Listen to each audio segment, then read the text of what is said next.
Isang mapagpalang araw na naman po mga kapatid at muli tayo mag-aaral ng salita ng Diyos. At ang salita ng Diyos natin pag-aaralan, atin po itong kukunin sa ikalawang sulat ni San Pablo sa mga taga-Korinto, Kabanata 6, talata 14. Ang sabi po dito, huwag kayong makisama sa mga di sumasampalataya.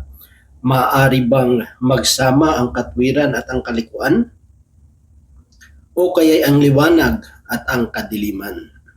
Mga kapatid, mga magulang, mga kaibigan, ito po ang salita ng Diyos. Ang papuri, ang pagsamba ay para lamang po sa Kanya.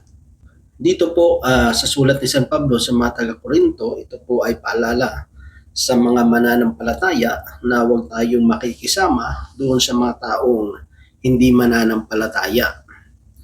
Pero siyempre, kung titingnan naman natin, ano ba yung gusto talagang ipaabot dito ni San Pablo?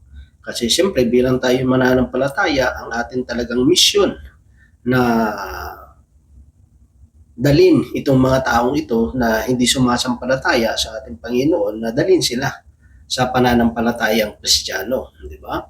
So yun talaga yung pinaka-mission natin.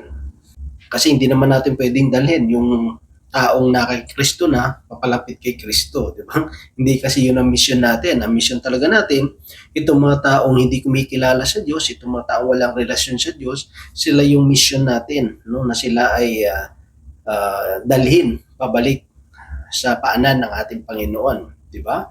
I-evangelize, payagan ng salita ng Lord, at kapag napayagan na natin yung salita ng Panginoon sa kanila, yung salita ng Diyos na naitanim sa kanilang puso, kapag naipayag natin yung salita ng Diyos sa kanila, si Lord na ang bahala sa kanila, di ba? So sa atin, ang atin lang na responsibilidad, ipahayag si Kristo sa mga taong ito.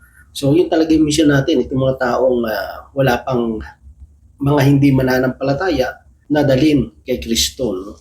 Pero dito makikita natin, isa sa mga pinakita dito ni San Pablo na hindi dapat tayo nakikisama. Ano ba yung sinasabi ni San Pablo dito?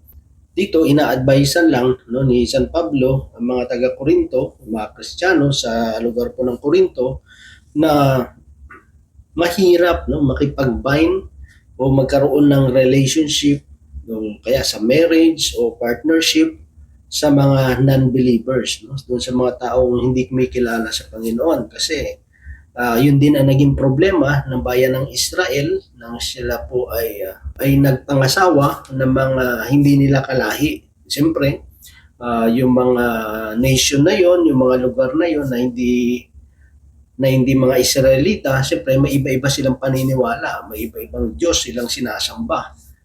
Hindi katulad ng Israel, ang kanilang sinasamba is Yahweh. So dahil dito, nang ang mga Israelita ay nag-asawa outside sa kanilang race, sa kanilang lahi, ay natuto silang sumamba doon sa ibang Diyos na sinasamba ng kanilang mga asawa, kanilang mga partner, di ba? So malaki ang nagiging epekto talaga yun, mga kapatid. At siyempre, kahit naman sa pananampalatayang Kristiyano, kung titingnan natin, dapat nga walang magiging problema. Pero dahil dumami yung mga relihiyon, umiba-iba yung mga paniniwala ng tao, kaya medyo mahirap na rin kahit nasa Christian na community, di ba? Lalo kung iba yung relihiyon ng isa, kasi siyempre iba-iba na rin yung paniniwala, iba-iba yung doktrina. Kaya yun ang nagiging problema ngayon, di ba? Kahit parehong Kristiyano, pero dahil iba yung relihiyon ng isa't isa, so nagkakaroon din ng conflict talaga.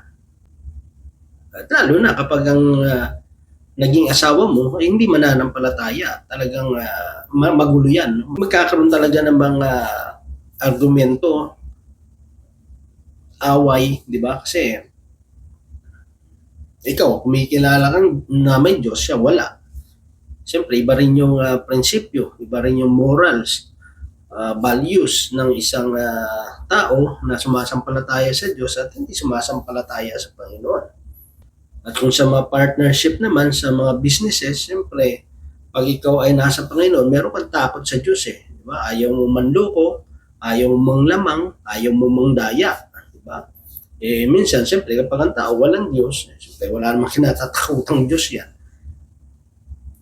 Minsan, yung temptation, no? Yung na matempt sila sa business nila para kumita, mas lalong lumago, nandun yung pandaraya.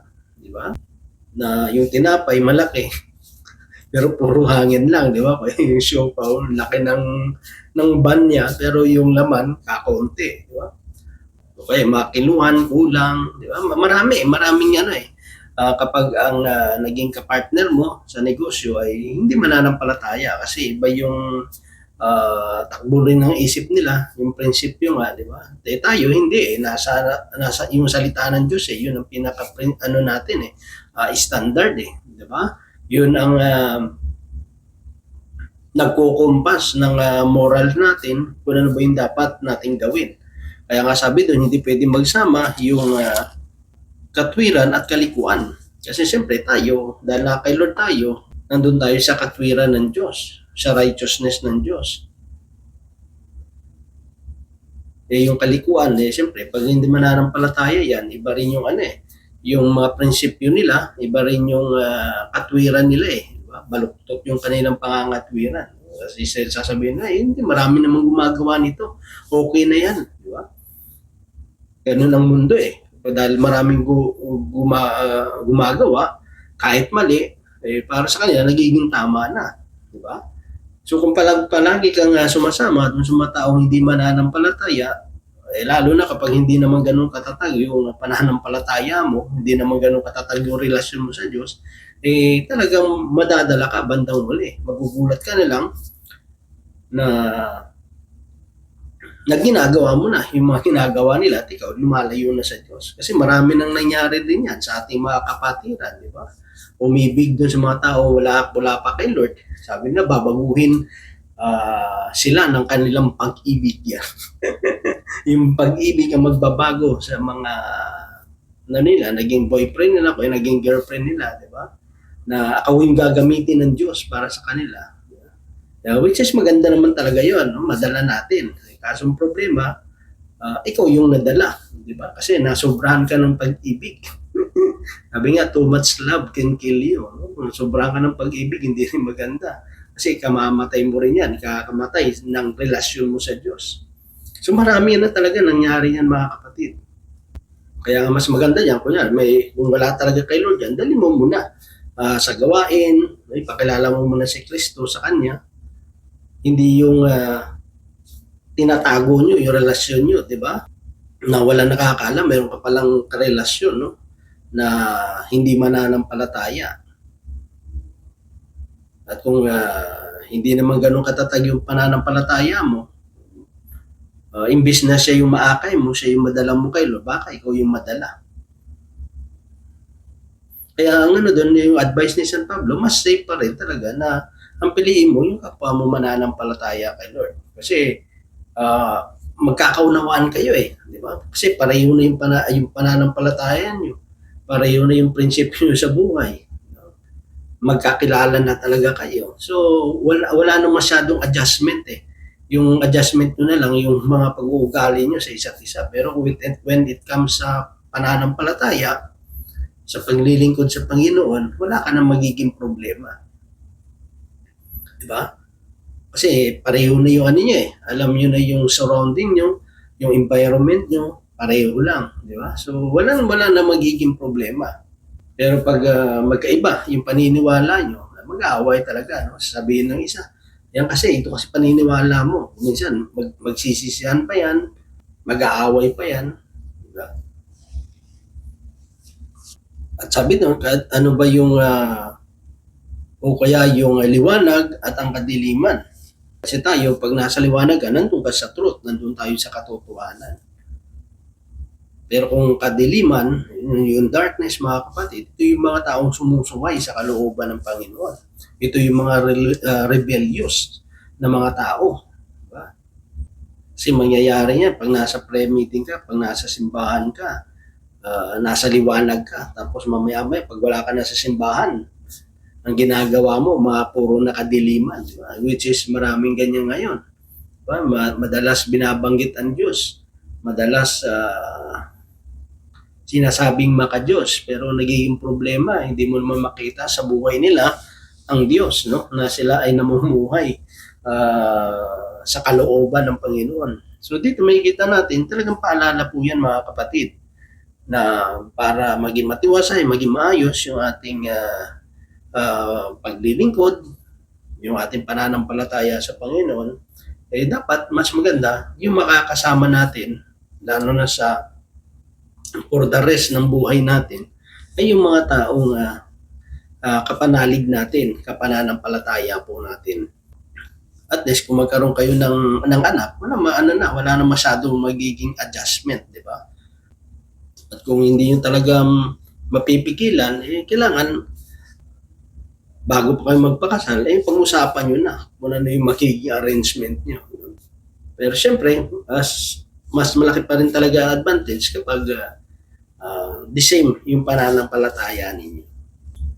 Pero siyempre, gano'n nga, hindi naman ibig sabihin na i-isolate natin yung sarili natin doon sa mga taong hindi mananampalataya. Ang pinakaano lang talaga naman dito ng binasa natin is yung mag-engage tayo sa marriage o kaya relationship doon sa mga taong hindi mananampalataya. Pero siyempre, sabi ko nga kanina, ang ating mission ay itong mga taong ito ay dalhin natin sa Panginoon. Pero wag naman tayo yung parang may tinatawag yung parang spiritual prostitute, di ba? Na parang meron kasing dati doon sa Pilipinas, merong yung parang meron silang prayer meeting doon sa plaza na yon, sa bayan na yon. At maraming nanonood, no? Kasi yung venue nila nasa covered gym. So maraming nanonood. Pero hindi doon sa loob ng covered gym. Nandoon sila sa labas ng covered gym. No? Kasi anong tinitignan ng mga lalaki doon? Kasi nga yung mga babaeng Kristiyano doon, ang haba ng mga palda nila. Pero ibang lahi sila eh. No? Talagang haba ng mga palda nila. Kaso ang problema, ang haba nga ng palda, yung slit naman, no? Yung hiwa naman ng nila, ang haba rin, no? Ang above the knee na rin, di ba? So, nakikita nga yung mga lalaki, iba yung kanilang pinunta doon, di ba? Hindi yung prayer meeting, pinunta nila doon, hindi yung para makapakinig ng salita ng Diyos, kaya magpuri sa Diyos. Yung tinitingnan nila doon, yung mga choir, no? Talaga namang ang lahaba ng mga palda, pero yung hati naman, talaga namang di ba? Parang nang-aakit, no? Nang-aattract. Parang nanunukso para lumapit yung mga tao, which is hindi yun maganda mga kapatid. Di ba? Kasi parang naging prostitution yung sanctity ng gawain ng prayer meeting nilang yun, hindi maganda. Di ba? Imbes na maka-Diyos, parang kademonyohan yung tumatakbo sa isip ng mga tao. Di ba? Aakayin natin sila, hindi sa ganung pamamaraan. Di ba? Kundi aakayin natin sila sa tama, sa matuwid, no? Doon ayon sa kalooban ng Panginoon.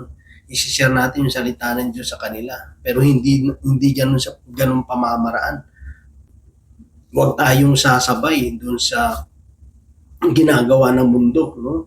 Na kung sa social media, magpapakita lang ng cleavage para lang magka-gain ka ng follower, hindi wag natin gagayahin yun sa spiritual, no? Na para dumami yung attender ng mga kalalakihan o kaya kung ikaw naman lalaki, may kagwapuhan ka tapos pang Baywatch body rin yung katawan mo, no? Gagamitin mo yung katawan mo para mang-attract din ng mga babae na dadalhin mo sa Panginoon. Hindi ganoon, di ba? Makamundong pamamaraan yun.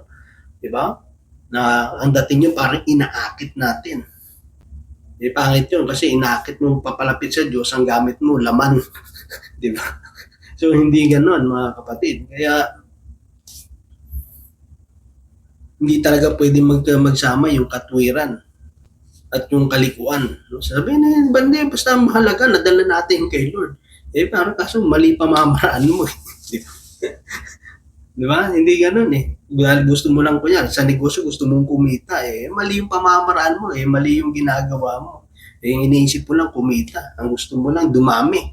O, kasi kahit sa Pilipinas, uso yan, no? Minsan, nagugulat ka, may nagpipicture-picture gano'n, no? No? Pag may mga ibang gathering, yung ibang Christian, no? Picture din ng picture. Yung pala, papadala doon sa mga supporter nila abroad. Sasabihin nila, ang dami na nating membro dito, ang dami na nating membro, kailangan na nating magpagawa ng simbahan, may mga tayo dito, mga pakain, ganito, ganito. Eh, siyempre, yung mga puti naman, o kaya yung sa ibang bansa, nagpapadala naman, di ba? Kasi pinapadala din sila ng picture, ng video. Ito, ang dami na nating mga dito, mga kapatiran sa kay Lord. Padala na ng suporta, padala ng padala. Eh, marami rin mga scam din no? Yung mga nagkukumaring Kristiyano, di ba? Mga rin eh. So, kailangan talaga may iwas din tayo sa mga ganyan. No? Mas lalo nating iwasan yung mga taong alam nating walang Diyos. At least, alam mo na wala silang Diyos eh. Pero yung mga taong nagkukunwaring may Diyos, diba? Yung nagkukunwaring mananampalataya, minsan yun ang talagang mas ingatan natin eh. Mga lobo na na nagtatago sa sa balat ng tupa, di ba? Nagkukunwaring tupa pero mga lobo pala. Yun ang yun ang dapat natin ring gamitin din yung discernment natin. Hindi rin ibig sabihin na may narinig kang Diyos o kaya may sinabing Kristo mananampalataya na maniniwala ka, di ba? Kasi maraming gumagamit din ng pangalan ng Panginoon eh. Di ba? Kaya sabi sa Bible, may tumatawag Panginoon, Panginoon eh, pero hindi kilala ni Lord eh, kasi ginagawa, hindi naman ayon sa kalooban ng Diyos eh. Di ba? Iba naman yung motibo nila, bakit nila tinatawag ang Diyos. Ang sa kanila naman is to deceive, no? Man-deceive ng tao, mandaya ng tao. Kaya napakahalaga talaga mga kapatid, no? Sa akin kasi based sa experience ko, iba kasi yung lalo yung kapartner ko, yung asawa ko, pare kaming mananampalataya, pare kami manggagawa ng Panginoon. Kaya nagkakaunawaan, no? May mga konting siyempre, hindi naman maiwasan talaga yun, di ba? May mga konting mga misunderstanding pero naayos kasi bakit? Kasi nandun si Lord nakasama natin, di ba? Tsaka kung minsan nga, di ba, yung pareho na nga kayo mananampalataya pero dahil nga hindi nyo matanggap yung mga ugali ng isa't isa, di ba? Minsan gumugulo pa di ba? Nagkakatampuhan pa, nagkakaroon pa ng malaking problema. So how much more, di ba? Kung hindi mo ka pananampalataya yan. So dito, yun lang naman ang gusto ipabot ni San Pablo, no? Sa bawat isa sa atin. Advice niya ito sa atin na kung tayo man ipipili na makakasama natin, ay piliin natin yung kapwa nating mananampalataya. So yun lamang mga kapatid at nawan Diyos patuloy magpala sa bawat isa sa atin. God bless po sa ating lahat.